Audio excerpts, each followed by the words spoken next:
Tanda-tandanya Bandung itu akan segera jadi the next metropolitan itu sebenarnya terlihat dari berbagai macam hal, Pak. Yang pertama, kita harus aware kenapa sih pemerintah maunya kereta cepat Jakarta-Bandung. Ini alasan ini justru membawa Bandung ini jadi makin seksi nih, Pak.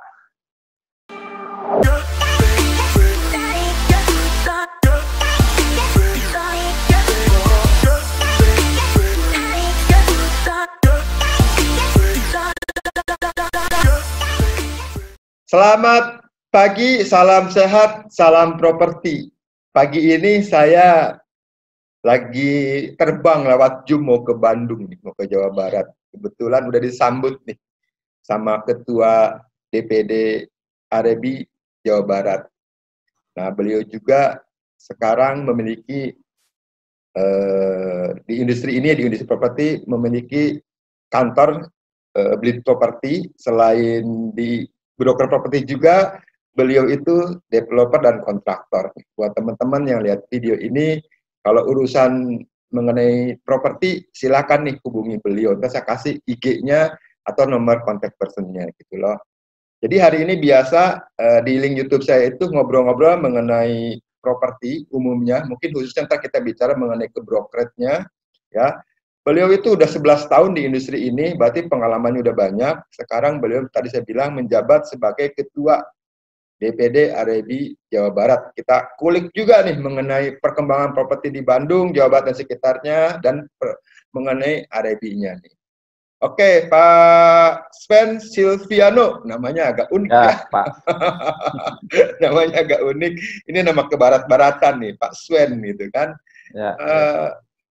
Milenial banget, saya lihat milenial banget nih. Kita ngobrol-ngobrol nih ya. Pak Sven, selamat pagi, apa kabar? Pagi, Pak Margo, senang sekali bisa diundang. Kita collab hari ini, pagi ini, Pak Margo. Buat saya kehormatan, Pak.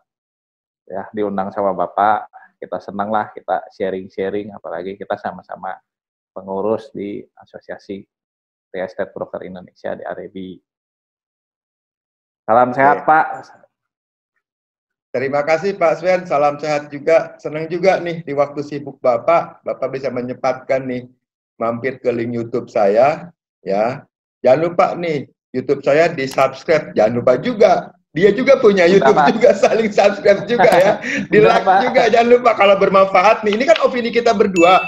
Kalau bermanfaat ya bolehlah di-share lah. Ini kita kan tujuannya kita sama-sama pengurus Asosiasi Real Estate Broker Indonesia, Arebi, kita tujuannya yang utama pengen mengembangkan industri ini supaya lebih bagus dan lebih baik di Indonesia.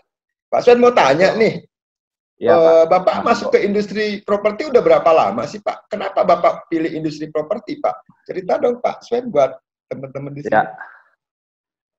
Jadi ceritanya gini Pak Margo, dulu itu kan saya kuliah di Universitas Parahyangan. Nah, satu hari itu bapak saya itu nanya sama saya, kamu bentar lagi skripsi nih, mau lulus mau jadi apa? Gitu kan. Dulu itu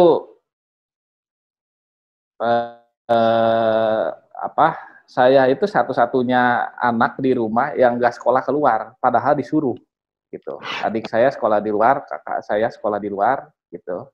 Saya tuh bertiga Pak, laki-laki semua. Nah, papa saya sih waktu itu nyuruh saya, udahlah kamu sekolah aja di Australia atau di New Zealand, gak usah lama-lama, 1,5 tahun deh. Senangnya senang apa? Ambil aja, nggak usah S1 lah. Saya bilang, Pap, saya nggak mau lah. Saya bilang, karena saya itu orangnya, jujur Pak Margo, saya itu nggak suka belajar, Pak. Ya, nggak suka belajar. Jadi kalau mau jadi, saya masih ingat usia saya antara 23 tahun. Nah, waktu itu saya itu karena hobi ikan hias atau ikan air tawar, saya tuh sebenarnya nggak ngambil ikan di Bandung, terus saya suka jualin lewat Kaskus, Pak. Oh, Kaskus, berarti ini loh, Kaskus ya? Ya, ngambil ikan di pedagang di Bandung, terus jual kadang ke Surabaya, ke Jakarta. seneng Pak, rasanya punya uang nggak dari orang tua, walaupun sebenarnya waktu itu nilainya nggak seberapa, 1-2 juta lah sebulan. Senang banget karena merasa anak muda kebanggaannya beda. Nah, kalau seneng ikan, kenapa nggak dagang ikan beneran aja? Bikin akuarium kek, bikin peternakan kek, atau apa kek, dimodalin deh, katanya. Tapi ingat ya, modal yang dikasih itu harus dikembaliin. Mau apapun bisnisnya, gitu ya. Modalnya kembaliin. Terus saya pikir. Satu hari Pak, dulu almarhumnya Pak Haryap itu ada rekrutmen, bukan rekrutmen lah, franchise offer lah di Bandung di Hotel Grand Serela Pak. Saya itu nggak sengaja baca koran Pak, nggak baca koran terus saya datang kan, wah kayaknya franchise broker properti itu asik juga ya, kepikiran saya. Lagian kan waktu itu saya memang melihat sosok dari Pak Haryap itu orangnya kan selain idealis juga smart ya. Nah, Pak, waktu itu saya dengar franchise-nya, akhirnya saya gabung Pak, beli franchise. Jadi saya itu bisa dikatakan nggak punya pengalaman kerja sama orang lain Pak. Karena sejak dari Kaskus itu, akhirnya saya buka kantor itu di Indo Property. Saya buka kantor broker properti, itu bisnis pertama yang benar-benar saya serius tekunin Pak. Kurang lebih seperti itu Pak. Waktu itu saya bahkan sedang skripsi Pak, udah buka kantor, udah hampir selesai skripsinya gitu. Dan sebelum skripsi selesai saya sudah buka kantor. Itu Pak kurang lebih ceritanya. Jadi begitu dekatnya ya Pak Suen sama ayah ya. Jadi ayah sebagai ayah pengen anaknya keluar negeri, tapi Bapak masih cinta Bandung ya. Ya, anak Unpar nih Bapak. Di Unpar ambil apa Pak? Ekonomi manajemen Pak.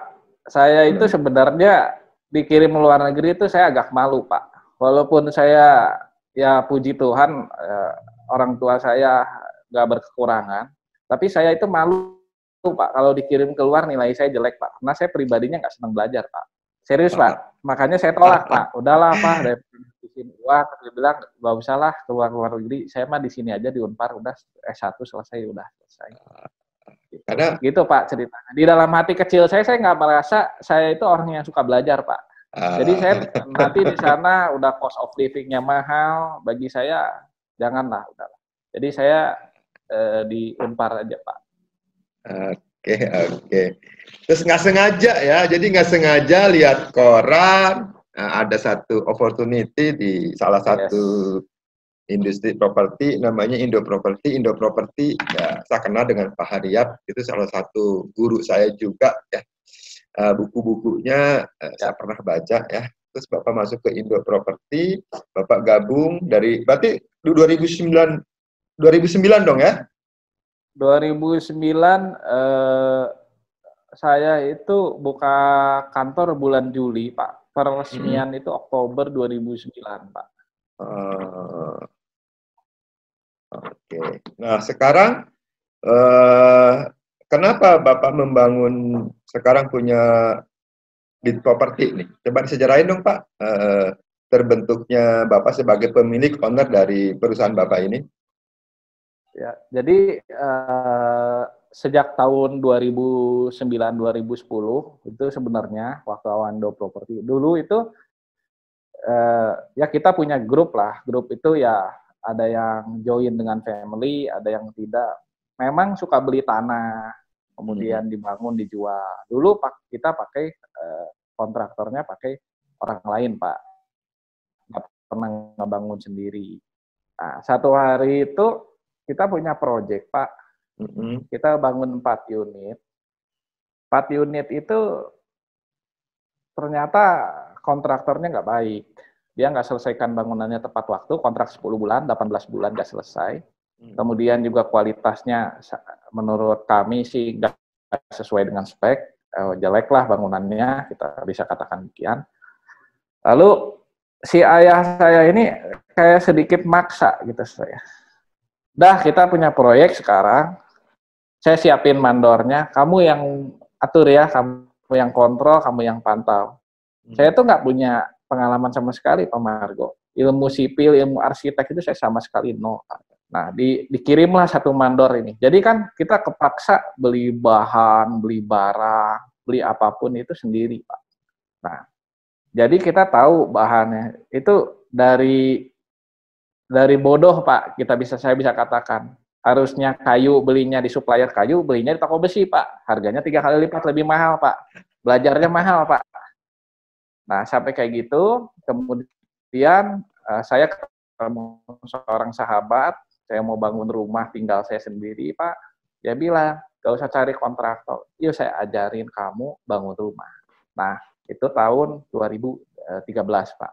Akhirnya setelah bangun rumah sendiri jadi, Pak, walaupun jadinya lama, Pak, karena waktu itu saya punya prinsip, kalau boleh, itu jangan pinjam orang tua lah uang bangun.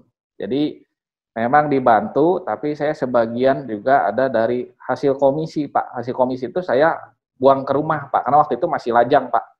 Ya, jadi buat bangun rumah, jadi rumah itu selesai 2,5 tahun, ya sebenarnya kelamaan. Tapi saya jadi ngerti, Pak, ngebangun rumah tuh gimana. Akhirnya saya pede, Pak.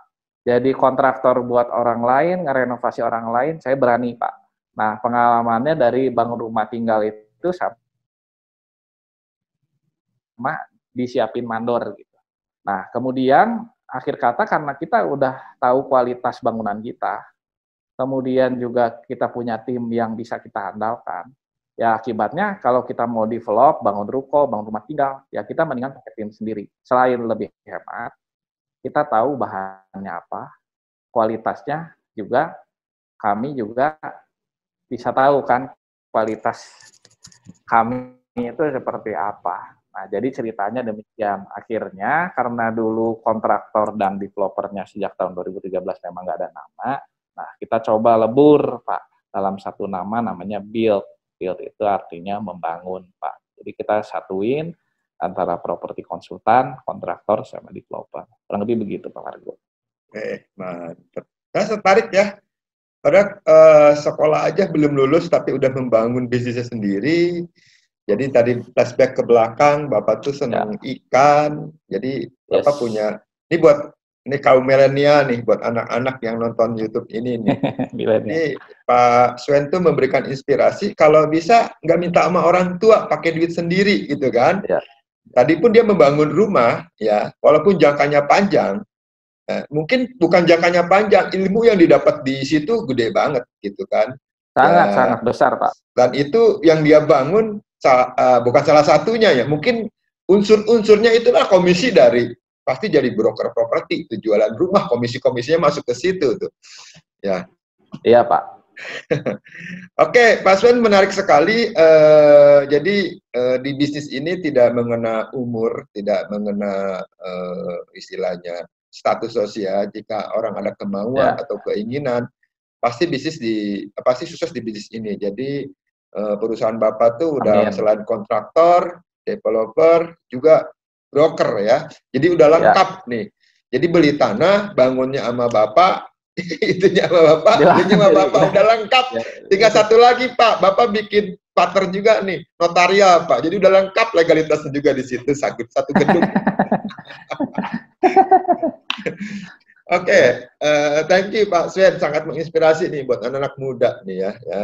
Jadi di industri ini sangat menjanjikan. Pak, Bapak kan Bandung nih, kita bicara Bandung nih ya. Saya mau nanya nih Pak, market di Bandung saat ini, market di Bandung tuh seperti apa sih Pak? Mungkin Bandung dan sekitarnya ya. Menyerap marketnya, apakah Bandung lebih tren ke apartemen, ataukah ke industri, ataukah ke landed house, yang kira-kira menyerap marketnya di angka berapa, Pak? Dan perkembangan Bandung tuh ke wilayah mana, Pak? Bandung kan ada Bandung Utara, ada Bandung Selatan, Bandung apa lagi? Saya nggak begitu paham mengenai Bandung. Coba Pak diceritain, Pak. Bandung Timur. Tengah timur. Ya, coba Pak ceritain market di Bandung, dan kalau saya jadi investor atau saya punya duit, kira-kira saya mau investasi ke Bandung kemana nih? Monggo Pak.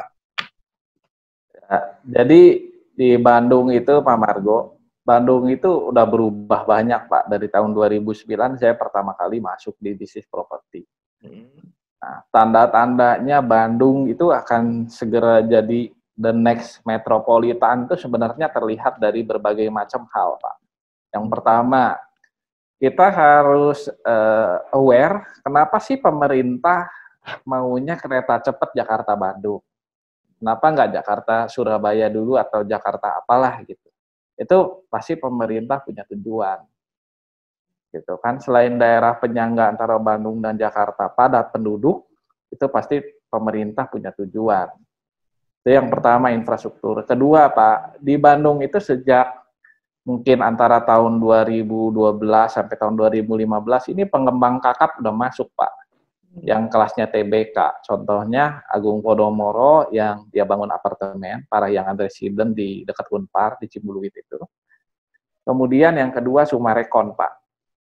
Sumarekon Bandung ini luasnya 300 hektar dan kami ini Arebi Jabar terima kasih sama Sumarekon Bandung sebab sejak Sumarekon Bandung masuk anggota kita nambah 100%, Pak, karena Sumarekon wajib hukumnya adalah anggota Arebi, Pak. Kalau nggak anggota Arebi nggak bisa masari. Nah, yang ketiga sih udah rahasia umum, kami mendengar Ciputra akan segera masuk. Tapi itu udah dari beberapa tahun lalu sih, hanya belum resminya sih kami belum tahu. Tapi Ciputra kami sudah dengar. Nah, ini alasan ini justru membawa Bandung ini jadi makin seksi nih, Pak. Contohnya kalau Pak Margo paling mahal di Jakarta di mana, Pak? Di Pondok Indah atau di Menteng berapa, Pak, per meter, Pak? Kurang lebih tanah, Pak. Kalau Menteng sekarang terkoreksi ya. Dulu orang buka 100 juta per meter.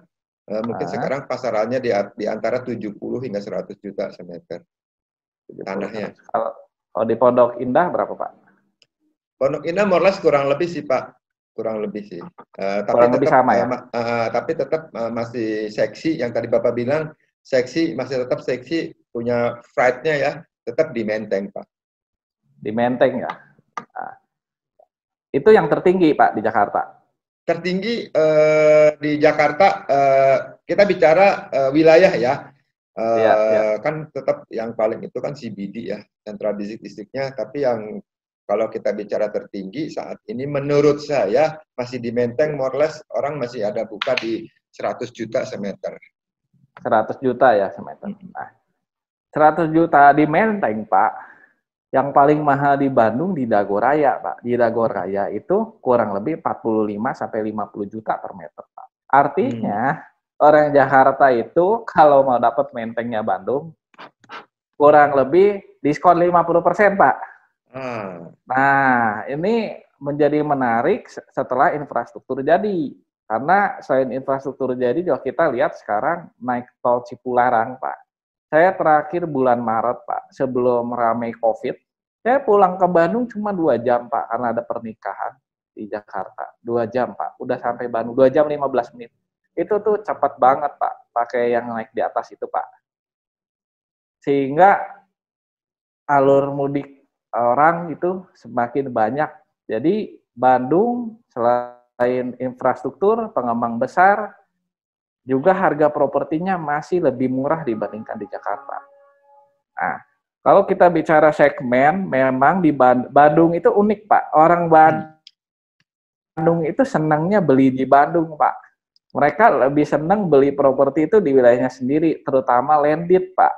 Mereka itu orang Bandung lebih senang beli rumah daripada beli apartemen, karena beli rumah itu kurang lebih harga per meternya bisa lebih murah atau lebih sama dengan apartemen. Mereka belum bisa terbiasa hidup di apartemen, Pak. Karena kebetulan di Bandung tidak ada apartemen yang nyatu bawahnya mall seperti Taman Anggrek itu belum ada, Pak.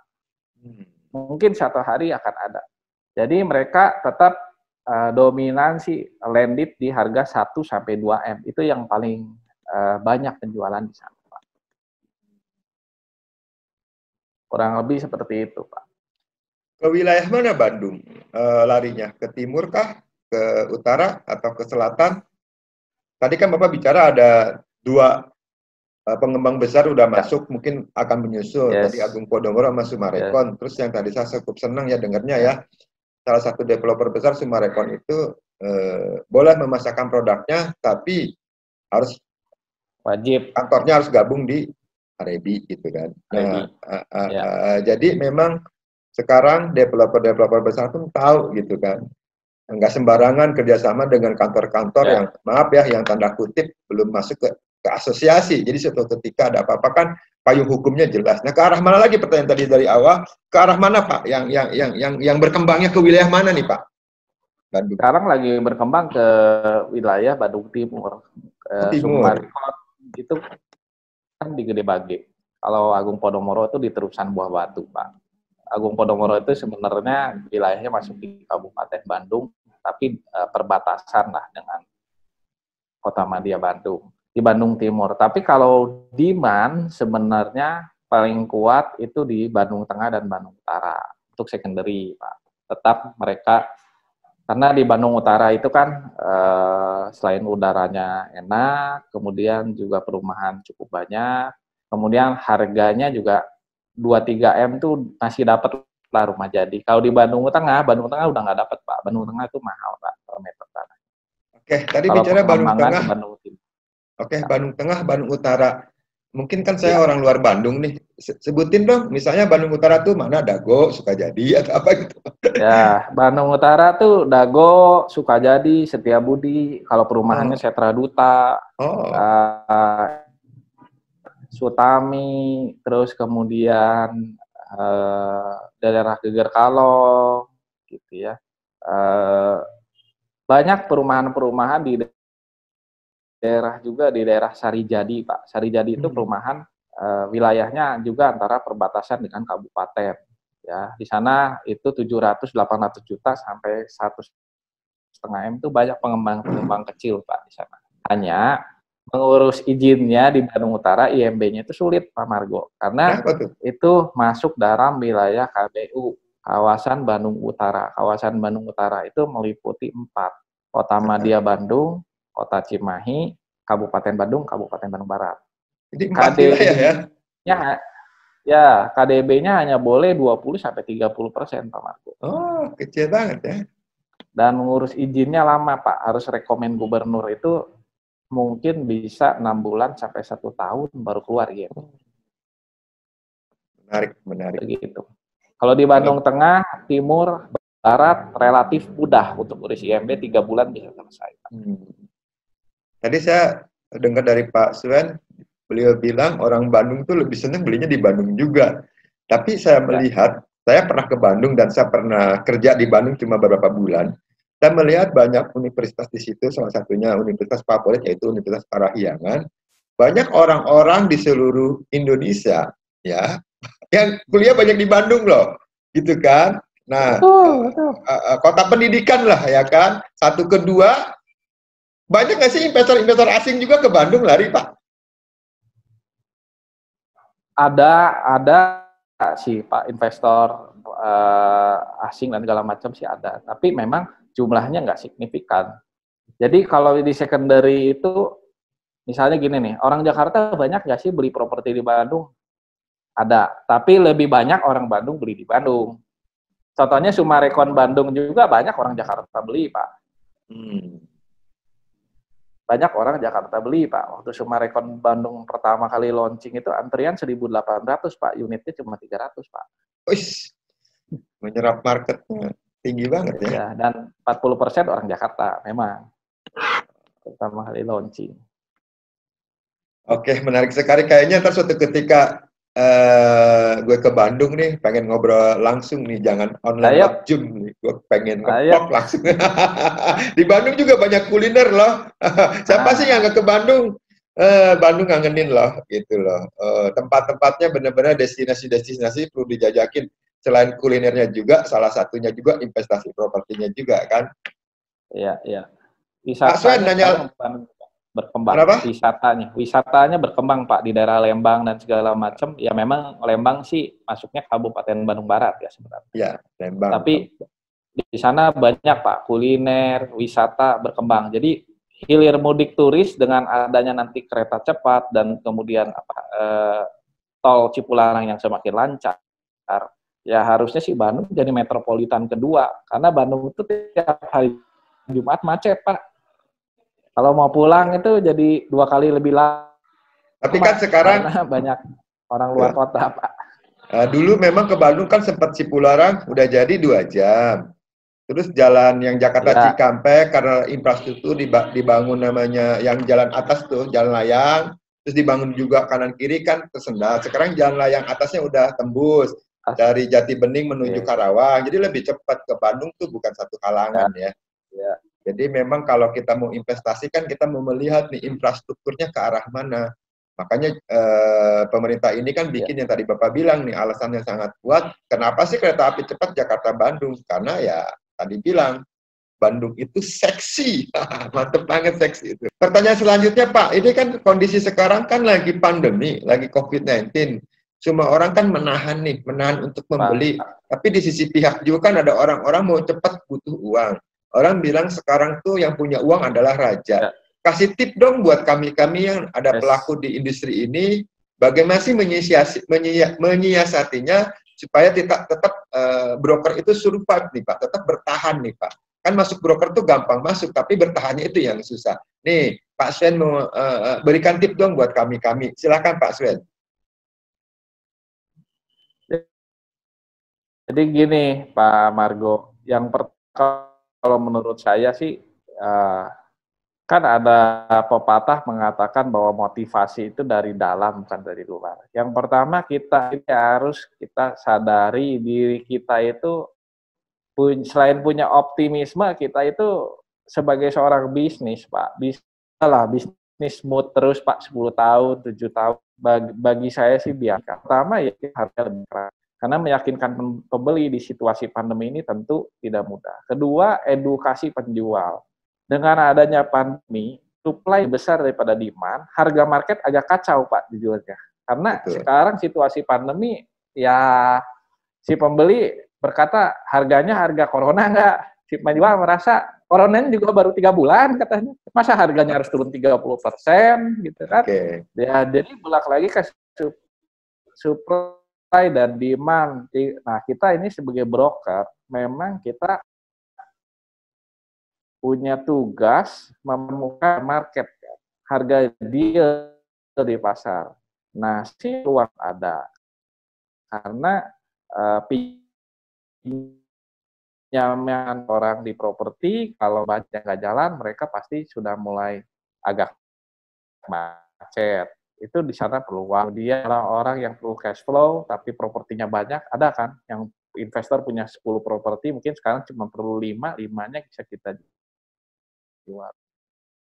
Kita lihat Pak, database. Kita kan tahu si A transaksi dengan bank apa, berapa lama, kreditnya sampai tahun berapa, pinjamannya berapa, kurang lebih kan kita itu juga bisa menghasilkan closing Pak di situasi seperti ini. Dan kemudian ya suka tidak suka dengan situasi pandemi ini kan dapur kudu ngebul Pak, bahasa mana dapur kudu ngebul. Bisnis atau usaha ekonomi tidak bisa berhenti Pak, harus tetap berjalan hanya dengan standar-standar kesehatan, hanya dengan jaga diri kita lebih baik, jangan juga selebor atau tidak pakai masker. Kita gunakan standar kesehatan pemerintah, tapi kan bisnis tetap harus berjalan Pak. Nggak berarti pandemi kita diam, kalau kita diam kita mau dapat uang dari mana Pak dari bisnis ini, tentu nggak bisa. Tapi saya lihat teman-teman di Bandung itu juga Pak, ada Pak yang closing besar-besar. Kemarin di Hegarmana ada yang closing 17 miliar Pak. Ya, kemudian juga ada yang transaksi 5-6 M juga ada. Memang marketnya tidak seramai sebelum pandemi, tapi transaksi ada Pak, tetap berjalan Pak. Ya, kalau di segmen user 1-2 M saya rasa nggak terlalu pengaruh ya dengan adanya pandemi, karena orang tetap cari rumah, cari properti untuk tinggal atau untuk pakai. Itu nggak terlalu pengaruh menurut saya. Kalau investor, ya berpengaruh Pak. Mungkin itu Pak Marco tipsnya. Oke, thank you loh. Sangat menginspirasi sekali Pak Swen udah ngobrol-ngobrol di pagi ini. Sama-sama. Audio Jungle.